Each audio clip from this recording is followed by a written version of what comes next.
There are a lot of different ways to use a wet dry vac, and now there's new products out there that can extend the life of your filter and help you have a cleaner project. After that, I'm gonna give you a quick tip for tuning up your generator this fall. All right guys, today we're gonna talk about wet dry vacs in today's pro tip.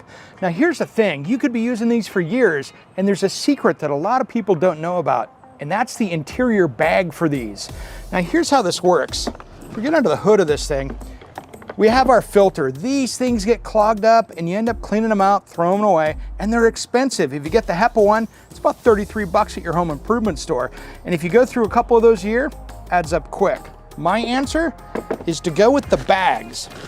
Now these bags go inside and they protect that filter so they don't get too beat up, and you can make those things last years. Let me show you how they go in. That's one there that's due to get thrown away. What you do is, it's just like a regular vacuum cleaner, right? All I have to do is shove the opening through here. Be careful, because the one mistake you can make when doing this is shoving it through the back of the bag. And when that happens, it'll be leaking, and that's what happened to the other one. So what I do is I do this, kind of leave it around that center filter.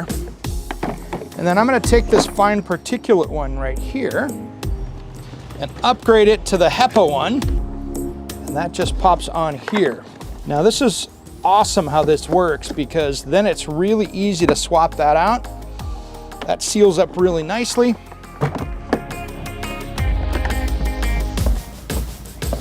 sure we put that back in there correctly. The secret is to have that circling that filter really nicely. Make sure that's on there.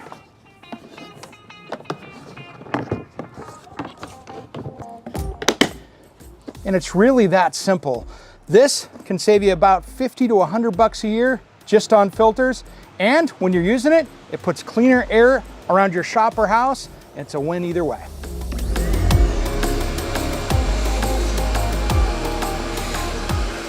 All right guys, in today's pro tip, it's generator maintenance time. If you've got one of these to power your house through fire season or winter storm season, now's the time to start taking a look at it.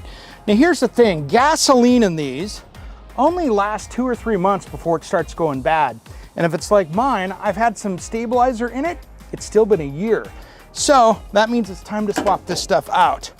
So what I'm gonna do is I'm gonna actually pump this out here, but first, take a whiff and see what it smells like. If it smells really nasty, you're gonna have to take it down and dispose of it as hazardous waste.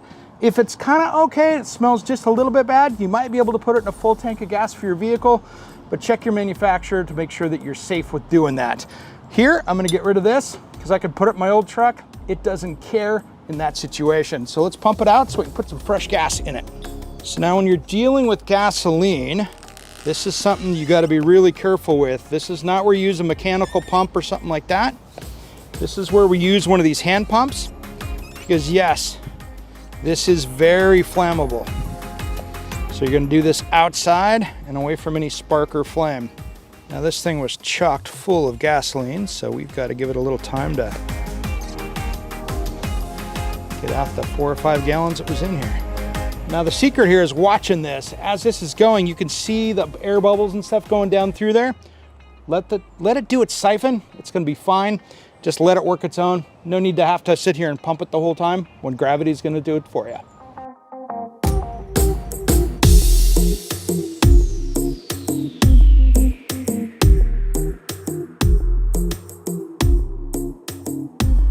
All right, now this stuff is flammable, so you want to get this all out of here and dispose of it correctly. I don't want to have any gasoline thrown around here. Get this out of the whole tube.